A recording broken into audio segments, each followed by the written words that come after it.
Well, good evening, and thanks for coming along tonight. It was in January last year that the Society kindly invited me to do a talk on Green Planet Net Zero. If I recall, the guidance was it cannot be political and that a touch of humour never goes amiss.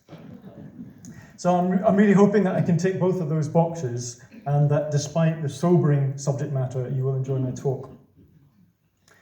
My title is Tweeddale 2024 to 2044, Loving Responses in the Decades of Collapse. So that's sort of a threefold brief.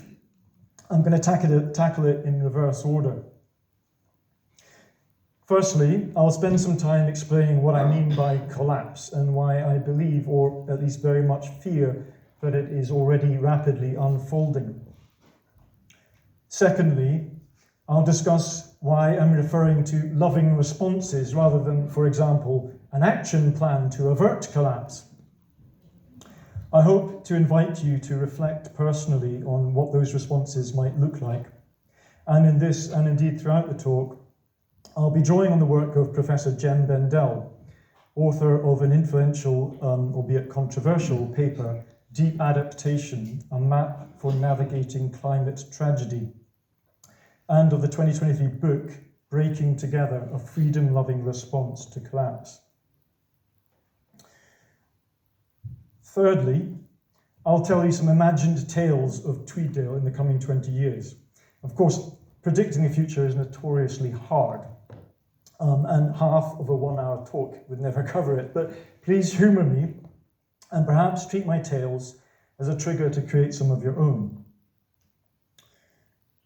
But before I go on, I do want to flag that this is not an especially hopeful talk. Indeed, much of it has the potential to be deeply upsetting. I know that from personal experience.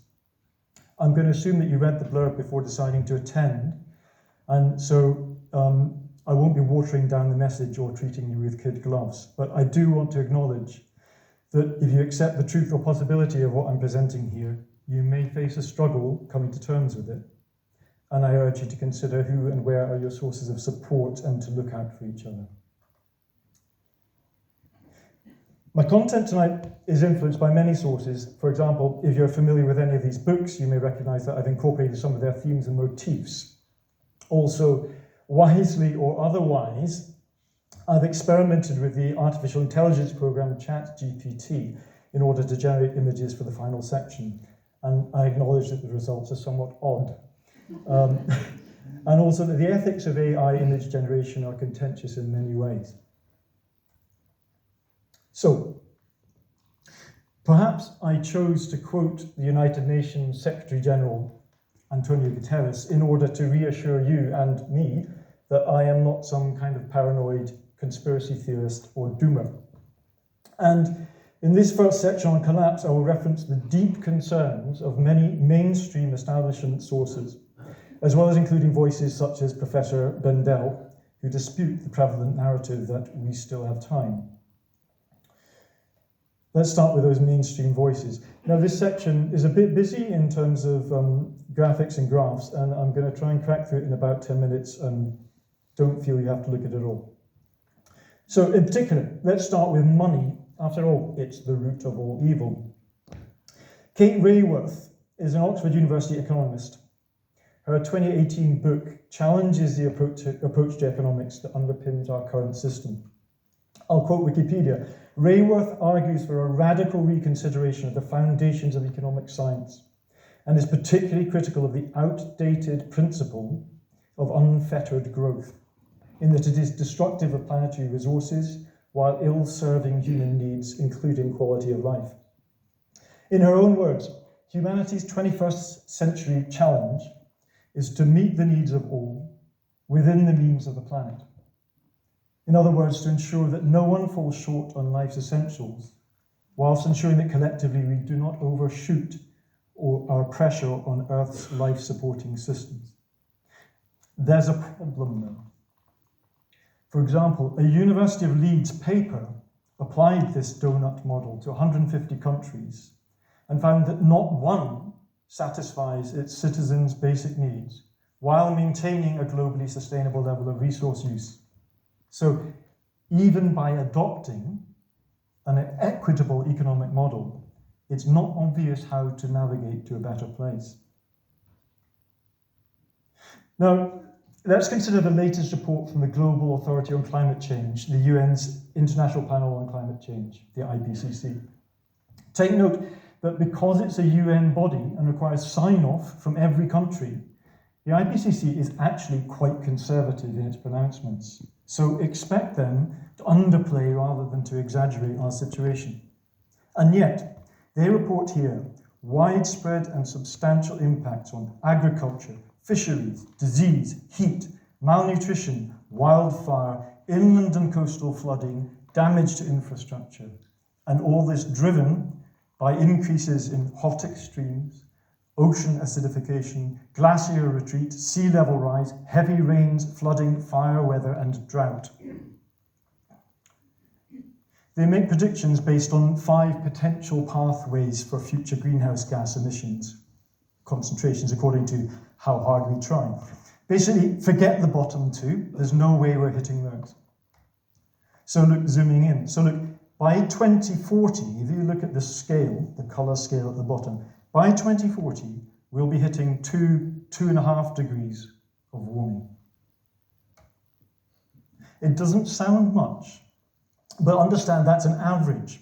In fact, some regions, including northern and southern latitudes, are already experiencing much higher levels of warming than the roughly 1.5 we experienced the past year. So, in a +3 or +4 degrees world, which is practically inevitable by 2100, just look at the levels of heat expected. These are completely catastrophic. The threat to human life and all forms of wildlife is appalling. Even at 2 degrees, the extinctions in the orange here are widespread. At 3 or 4 degrees, it's annihilation. Vast areas of densely populated human territory become essentially uninhabitable, with more days than not per year exceeding survivable outdoor temperature and humidity. And that's just regarding climate, and just from a notably conservative and scrutinized scientific body. So here's another paper from 2003 regarding planetary boundaries. So the planetary boundaries framework, as it says here, it's talking about biophysical and biochemical systems and processes that are known to regulate the state of the planet within ranges that are historically known and scientifically likely to maintain Earth's system stability and life support systems, conducive to what we experienced during the Holocene. The Holocene being the geological era which has sustained all of civilization's development. And as each of these systems moves into the red, they are individually and collectively at risk of tipping points in which they abruptly collapse into a new state from which recovery is practically impossible. This update from last year finds that 6 of the 9 boundaries are transgressed, suggesting that Earth is now well outside the zone of safe operating space for humanity, and may serve as a renewed wake-up call to humanity that Earth is in danger of leaving its Holocene-like state in which civilization is possible. So what does this mean? It means that we are teetering on the edge of a new era of the uninhabitable Earth. And here's a report on what happened actually last year, the year that we exceeded 1.5 degrees of warming for a continuous 12 months. The red lines show how 2023 diverged dramatically beyond the behaviors of each of the previous 30 years. For decades, I quote, scientists have consistently warned of a future marked by extreme climatic conditions because of escalating global temperatures. Unfortunately, time is up. We are seeing the manifestation of those predictions as an alarming and unprecedented succession of climate records are broken, causing profoundly distressing scenes of suffering to unfold. So these too many graphs show adverse trends since 1980 of human activities relating to climate change. Let's look at just 3. Look on the left at energy consumption by source. Fossil fuels just keep going up. Were you happy to see lots of renewables such as solar and wind being installed? Yes, they're increasing, but they're not decreasing fossil fuel usage. If you don't do that, you don't solve the problem. In fact, there's a well-known theory, whose name I forget, that states that any efficiency added to a process is simply gobbled up by increased consumption. Just look how the motor industry sold us all on SUVs at the same time as introducing leaner engines and hybrids. Any intended environmental benefit was completely negated. Okay, so now look at greenhouse gas emissions. They've barely faltered in more than 40 years. This is since we've known they'll kill us. We are completely failing to address the problem. And as a brief aside, look at meat consumption per person. Meat is known to have a much higher footprint than plant-based food, and yet the global population is converting massively to meat. Too many graphs again, but we'll move on in a moment. These data, as they say, show how the continued pursuit of business as usual has ironically led to unprecedented pressure on the Earth system, resulting in climate change-related variables entering uncharted territory. So, how has the climate responded to these human activities? The graph on the left, carbon dioxide concentrations in the atmosphere. The one thing that scientists and policymakers have said for decades they should and will curb. An absolute flatline continuous increase. I'm sorry, but we're doomed. Similar graphs in the middle for methane and nitrous oxide. And completely unsurprising, upward trend on temperature. I quote, carbon emissions have continued soaring and fossil fuels remain dominant. Forests are increasingly threatened by powerful climate feedback loops. 3 important greenhouse gases, carbon dioxide, methane, and nitrous oxide, are all at record levels. Ocean acidity, glacier thickness, and Greenland ice mass all fell to record lows, whereas sea level rise and ocean heat content rose to record highs. Finally, a few specialist topics, I think. Oh, I don't have my notes for that. Okay, well, I'll talk to it anyway. Stopping warming on the left. So the total amount of CO2 we need to remove per year from the atmosphere in order not to have serious problems is the blue. Conventional land management is how much we achieve by the green, and the much lauded carbon capture and storage technologies that our fossil fuel companies are so keen on is invisible. They are not going to save us. They are a smokescreen for continued business as usual. Coal consumption, by the way, as you can see in a number of countries, is increasing dramatically. So the effects of global warming are progressively more severe, and possibilities such as worldwide societal breakdown are feasible and dangerously unexplored. By the end of this century, 3 to 6 billion individuals might find themselves confined beyond the livable region. We have to treat this as a systemic existential threat. So now moving to the less mainstream voices, this is Professor Jem Bendell from the University of Cumbria, who in 2018 published a paper called Deep Adaptation, a map for navigating climate tragedy.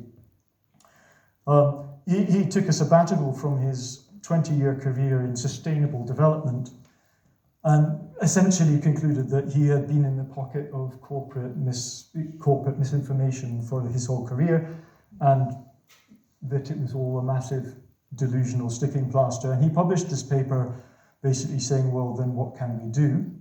And it sort of became a thing. It went viral, and here's his feature of him in GQ and so on. I'll briefly talk about him. From the back flap, the collapse of modern studies has already begun. This is the conclusion of 2 years of research. Why? Because monetary systems caused us to harm each other in nature to such an extent it broke the foundation of our societies. It's a difficult book, and it needed a good editor, and it contains some stuff you might think sounds like conspiracy theory, but it's absolutely well worth the effort. This is a prophetic book by Satish Kumar. Just to show you, he talks about collapse in all its forms: economic, monetary, energy, biosphere, climate, food, and societal. And there's good science in there and controversial interpretation. But one of the main things that he talks about is how it's psychologically very difficult for anyone who's had a career in sustainable development or even in climate science or in any positive thinking industry to recognize that actually they may have been failing all that time. And then one starts to build up sort of defenses or potentially prop up one's own career despite all of the evidence to the contrary. And one thing that always struck me from this book was the extraordinary energy yield of fossil fuels cannot be overstated. 1 barrel of oil yields the equivalent energy of about 24,000 hours of human labor. Global fossil fuel is equivalent to about 800 billion humans working for 8 hours every day. It's as if every single person in the planet has 100 fossil fuel slaves working tirelessly to provide their every need and want. And if you can imagine how one can detach oneself from that reality, I'm not sure that we can. This was how he described to his friend. His friend asked for an elevator pitch for what this book contains, and it's a bit harsh, but he said, humanity is really screwed. So let's slow down, help each other, be nicer to animals and nature, defend freedom, grow food, play more, be more open-minded about what might help, and forgive ourselves. I'm just going to go through a few photos just to reflect some of maybe what I've been sharing here. I'll read the title. So, a soya plantation in the Amazon rainforest near Santarém in the state of Pará, Brazil, in 2006. Forest fires raging in Krasnoyarsk region, Siberia, 2020. Wildfire reduces homes to rubble and ash on the hills of Viña del Mar, Chile, in 2024. Dogs haul a sled through meltwater on coastal sea ice in northwest Greenland, 2019. A polar bear swims on the edge of the Arctic Circle in Canada's Nunavut territory. Antarctic penguin chicks struggle to survive unseasonal rain. Children sit atop a boat lying on cracked and dried up soil in a section of Iraq's receding southern marshes of Chibaish in Dikar province. Zawadi Masfiri is seen in a withered maize crop field in Kilifi County, Kenya. The drought situation started in 2021. Kezia Gomez, an indigenous girl, sweats in the extreme heat after playing with her dog in a riverside village of Boazinho, Brazil, in October 2023.